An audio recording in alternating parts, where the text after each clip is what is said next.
Good afternoon and welcome to another conversation with Mose. And as always, I pray life is treating you well wherever you are in the world and that you're one day closer to your dreams, prayers, hopes, and aspirations coming true. And of course, my podcast wouldn't be a podcast without a poem. So today won't be any different. And this poem is called Black Man, Go See a Doctor. You may not believe this, but someone, somewhere, needs you, loves you, believes in you, cares deeply for you. And you have a place in their life that only you can occupy. You allow the world to dictate your life and your choices. Sometimes you're just a victim of your circumstances. Just get up, embrace it, move through it, get over it, and move on. Someone, somewhere, is praying for your health and well-being, praying for one more moment with you. You owe it to yourself and those you love to go see a doctor, black man.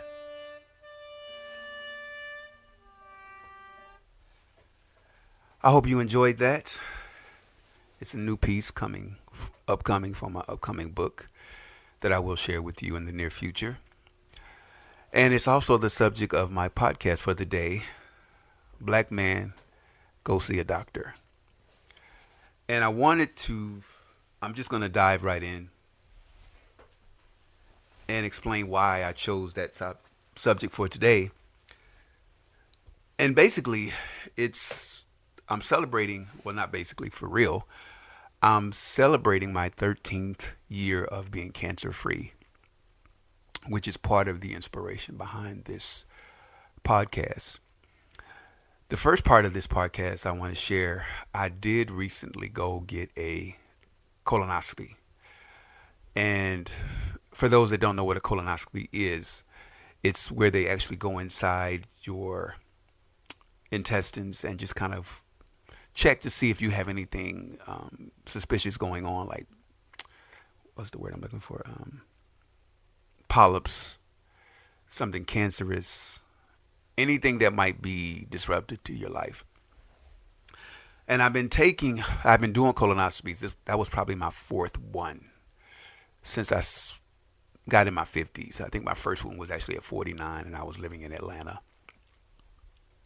And I apologize, I'm all over the place, sort of in my head. I'm just trying to figure where do you begin when you're talking about your health. But I have to go backwards and say, I've lost a lot of friends through the years, through sudden death, through illness. Most of my friends have died that way. And it's made me more conscious of my health, mentally, physically, emotionally, spiritually, probably more than I've ever been in my entire life. And it probably started, I was already on that path anyway, but when the cancer situation happened, which I shared in an earlier podcast. So by all means, check that one out. My journey from the prostate cancer to now. But it's just made me more aware of my mortality and that, tomorrow's not promised. And even the healthiest person has died, from a heart attack or something. But my goal is to live as long as I can, the healthiest life that I can live. And that means protecting my soul, my spirit, my everything. And going to the doctor is a part of that process. And strangely enough, I've met a lot of black men specifically, gay and straight, that didn't go to the doctor at all or didn't go on a regular basis, which to me is baffling, especially for a family man. I can't imagine a wife not wanting her husband to go to the doctor or not encouraging it. But we really do have to get better with going to the doctor and putting aside our concerns, our issues with the humbling experience of having to, pull your pants down and call for whatever the situation may be. And it also has given me a lot of respect for women and some of the things they have to go through as women with physicals and having a gynecologist and some of the things that a woman's body has to go through as she ages, even being able to give childbirth, having a child or conceiving a child and carrying a child. That's amazing to me. But also just having to be there for their children. I mean, it's like women go through so many changes with their body, emotionally, physically, the whole gamut. And the one thing I did learn from my cancer experience is that in hindsight, I really didn't think about the emotional part. And it was a very emotional time for me. And if I had been in my right mind or had been thinking about it, selfishly, I would have taken more time off. And I would encourage anybody that is going through any kind of illness, if you have time away from work, take all of that time. If it's 8 weeks, 4 weeks, 3 weeks, even if you're just sitting home reading a book, just take that time to recuperate. Because it is an emotional journey. And that's just one chapter of my life. And as I've gotten older, my eyes are not the same as they were. Matter of fact, I went to the eye doctor today. First time I went to the eye doctor in probably almost 10 years. And I'm going to need a new pair of glasses. And I like wearing glasses. I mean, I'm not really a contact lens person. And I actually enjoyed the doctor experience at the eye doctor. It was really pleasant, considering I hadn't been in a long time. And I didn't realize how bad my eyes had gotten. They're not worse, but when I was taking pictures, I'm a photographer, as you know, and I was having a hard time taking pictures with my camera. And that troubled me. So I immediately made going to the doctor for my eyes an immediate must. That's my hustle, my pictures. That's what I love to do. And then I love to read. I love reading, and it's been hard on my eyes reading as of lately. And my contact or my lenses that I wear now with my glasses aren't as strong, and they were giving me headaches. So I couldn't wear my glasses as long as I used to wear them because they were giving me trouble. And I'm saying all that to say that I know my body. And a few years ago, I was actually having heart palpitations from stress, from a lot of different areas, and it was scaring me, literally scaring me. I had to go to the emergency room, and my heart was beating really, really fast, and then it would beat really, really slow. It almost felt like it was going to stop, and it created another anxiety. So it would just be these moments where my heart rate would just go extremely high, and then it would come down. And I also mentioned that in the podcast earlier as well. And it's been my mission especially in my 50s, to know my body, to know if there's a bell and a whistle that I don't normally hear, meaning if something's going on with my body that I don't recognize, I automatically go to the doctor. I just go. I really, like I said, it's one of those things. We're living in a time where, to me, it's selfish if you really don't go. Because there are a lot of people that really do love you and count on you. And whether it's a family member or friend, we owe it to live our best life, a healthy life, as best we can. And the other thing that I know I have to work on, and it's something I'm getting better, but I'm not there yet, is my mental health. I have a very short fuse as of yet, lately rather. And I've always had a temper, but there are a lot of things that just upset me that have been magnified in my 50s. I just really have a very short, I guess my attention span when it comes to certain situations, I just really get aggravated and frustrated. But that being said, I have to bring my stress level down, and I have to get better at letting things roll off my back. And there's a lot of things that, not a lot of things, but there are things that I'm getting better at having more patience and not being so quick to temper. Because again, we don't think of it as part of our health, but it is. You know, you have to keep a balanced life as stress free as you can make it.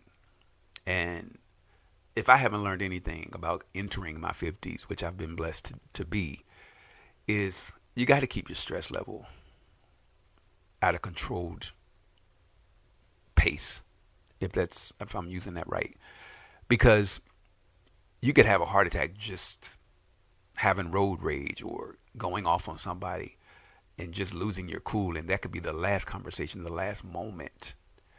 And not to sound so dramatic or theatrical about it, I guess it's just I've lost my cool several times in the last couple years, and I haven't gotten that angry or that upset really since my 30s.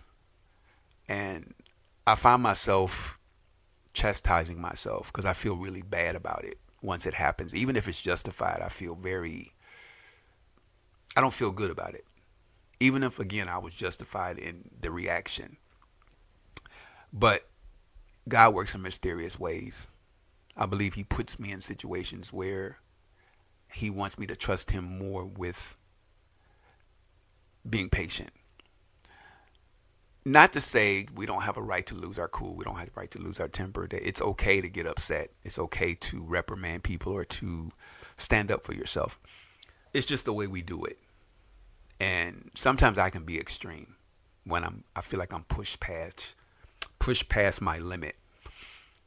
But I promised myself that I was going to communicate better because I also have a tendency to keep stuff in, and then I let it boil up, and then it boils out, and then it comes out in anger when I should have said something earlier to kind of diffuse the situation.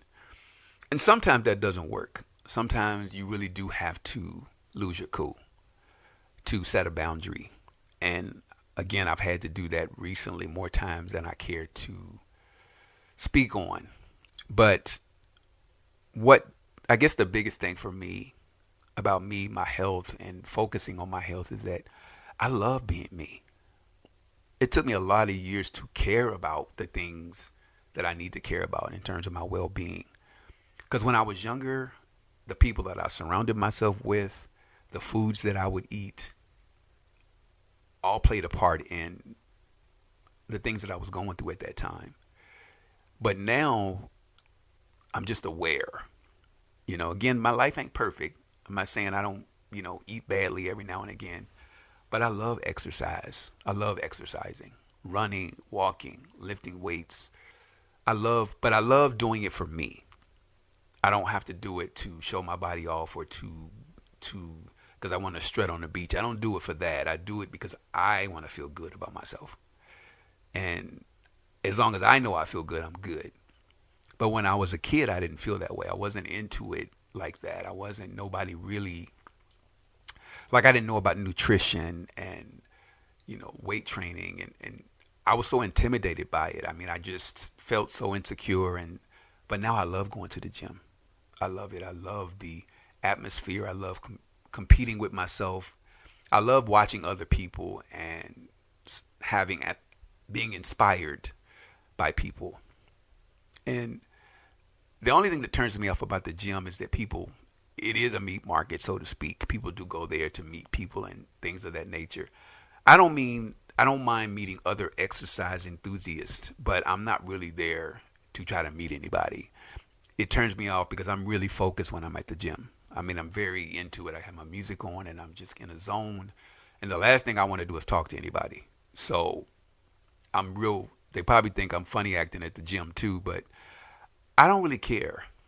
Again, I'm very into exercise and health and eating right. And I love cooking.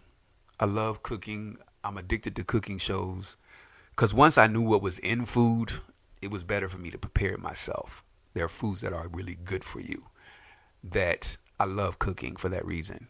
And I collect cookbooks. I love experimenting with different types of food. And when I go to restaurants, there are things that you can eat other than a salad, that are just as healthy.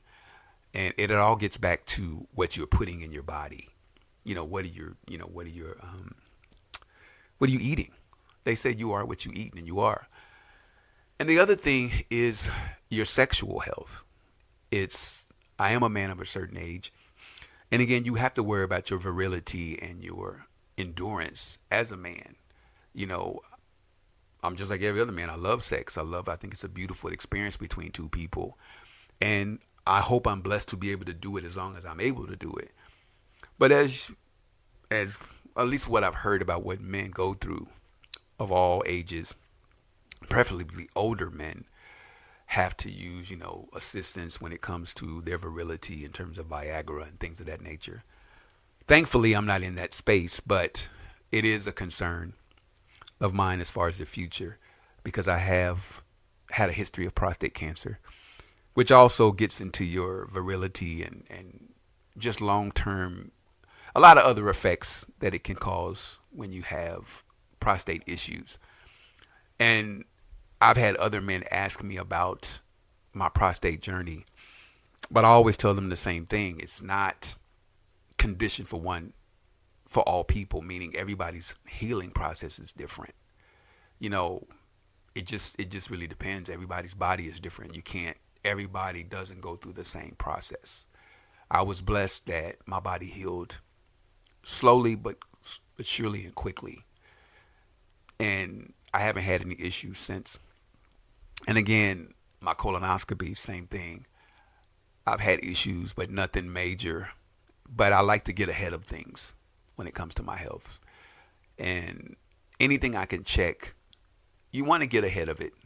Even with my cancer, I was diagnosed early. I had a really, really good doctor that I was diagnosed with really early, and it helped. And even coming from a city like Atlanta, it seemed like nobody really talked about their health. I mean, not really. I mean, it seems like black men have always been very, I don't know, private when it comes to that. But I think when it comes to our partners, our best friends, our girlfriends, loved ones, some people you need to share stuff with. Like what medicine are you taking? I make sure that everybody I love knows what medicine I'm taking. Even if it changes, my parents know, because if anything should happen to me, they would know what I was taking.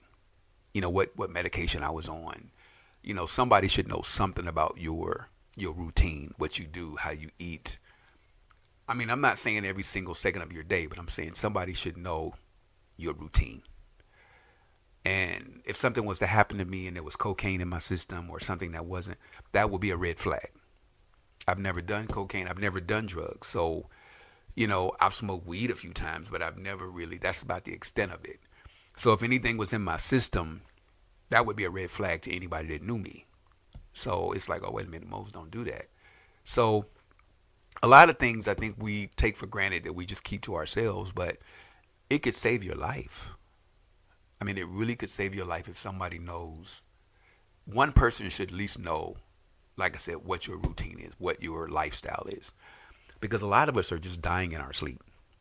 I've lost several friends that have died literally in their sleep, cousins. And I mean, I guess that's a beautiful thing in terms of sleeping peacefully, in terms of that. But it's, again, I want to live as long as I can. Again, nothing is promised. You can die from a car accident or any kind of major tragedy. But as long as I'm able to go, I'm going to go. And the point of this podcast in general is just to get black men to go. Because a lot of things we are prone to developing in our bodies. And it's something that we need to be conscious of. And another thing that runs in my family is Alzheimer's. It's also a concern of mine because both my grandparents on my father's side both had Alzheimer's. So it's a concern of mine because right now neither one of my parents have Alzheimer's or any signs of it. So I'm concerned that it may skip a generation and my sister, my brother, or I may develop Alzheimer's. And unfortunately, there's no way to know if a doctor can't tell you you're going to develop it. It only, I guess, shows up when it shows up or starts to show up. So it is a concern of mine, which is why I'm grateful I do podcasts and I write things down. So when I don't remember it, somebody will, you know. And I pray that never happens, but life, you just never know. I don't know what God's plan is. But again, my point in all of this is that I just want to encourage, again, black men specifically, that we need to go to the doctor. I mean, we just need to. And sometimes, even if you don't have insurance, there's state insurance. Public, you have to look for your resources. Ask somebody. If you need to go to the doctor, somebody knows where you can go, whether it's a clinic. There's so many resources. Trust me. If you want to reach out to me via email, I'll tell you. There's places you can go, places you can call for assistance. The only thing I've been having issue with and trouble finding is a therapist. I'm still looking for a therapist. And to be honest with you, I want a black therapist, and they're like searching for a needle in a haystack. And finding the right therapist for me, preferably black. And I had a debate with several people about why did they have to be black. Well, I had a white therapist before, and it just didn't work for me. He was good, but he just wasn't for me. And I also would prefer a black straight therapist. And I just want to see. I really want somebody that I feel can be objective because they're not gay. I don't know if that makes sense to anybody else, but I would prefer a non-gay doctor as far as a therapist goes. But again, I've been trying to find the right therapist, and I'm going to keep looking till I find the right one. My mental health, again, is very important to me, as I've shared in previous podcasts. And again, I'm not trying to get on a soapbox and preach at people that don't go to the doctor, but in a way I am. Because you're doing yourself a disservice by choosing not to go. Because again, your kids are counting on you, your family needs you, somebody needs you. As I said in the poem, somebody somewhere needs you to stick around. And you're doing yourself a disservice by not going to the doctor. At least finding out what's wrong. And if nothing's wrong, then you haven't lost anything, but maybe a little time. So, but let me get off my soapbox. I also, again, my podcast wouldn't be a podcast if I didn't talk about my store, All Things Moetic. I did want to talk about the store because soon, prayerfully by the end of the summer, I will be selling my Black Man Magic t-shirts. I finally found a graphic designer, I believe, that will bring that to life. And there's actually multiple shirts that I want to be selling prayerfully, again, by the end of summer or somewhere in the middle of summer. But I'm working on Black Man Magic t-shirts. I'm actually redoing the ones that I already had made. And I'm going to add some other things to the store. Again, probably later in the summer, I'm going to rearrange some things. And just stop by. Again, whether you want to buy a book, a picture, a basket, there's several things in there that you can, take a look at. And again, it's perfect for gifts, for those unique friends in your life. And then also, lastly, I want to talk about my Black Experience exhibit. And I want to reiterate that this is something very, very special to me that I'm doing in Oklahoma City to be exact. And I want to reiterate the reason why I'm doing it and the inspiration behind it. I've been here going on 6 years now. And as you've known or heard in all my previous podcasts, as a black man here in this particular time, at this particular age, it's been a very interesting experience. And I won't get into that because, like I said, I've shared those moments before. But I really want to show Oklahoma, specifically, my Black experience, the kind of black man I am, the kind of black man I choose to be, and the black people that I know, how I grew up, who influences me. And it's, I can't reiterate what I feel like this state has brought out of me. And I believe it's good and bad things, but honestly, mostly good. I've never been this creative. I've never wanted to create more than since I've been here. And I've always been a creator. I've always been an artist, but I like what Oklahoma has brought out of me. And I want them to see black life, black imagery, black power through my eyes. It's really important to me. I've never felt stronger. I've had passions about different things, but I really want them to see black people in a different light. And I want other black people here to see black people in a different light, specifically me and the people that I know, people that have influenced me throughout my life, and including my partner. People, I've mentioned my partner before. We're amazing people. And I think you just have to get introduced to amazing people, to know amazing people. And words can't express how important it is that I bring that to Oklahoma. And again, it's a slow process, but I'm sticking to my vision. I'm still very positive about it, very passionate about it. And I will definitely keep you posted on my Black Experience exhibit coming soon. And as always, I pray life is treating you well, wherever you are in the world. And I pray that you're one day closer to your dreams, prayers, and aspirations coming true. Thank you for listening.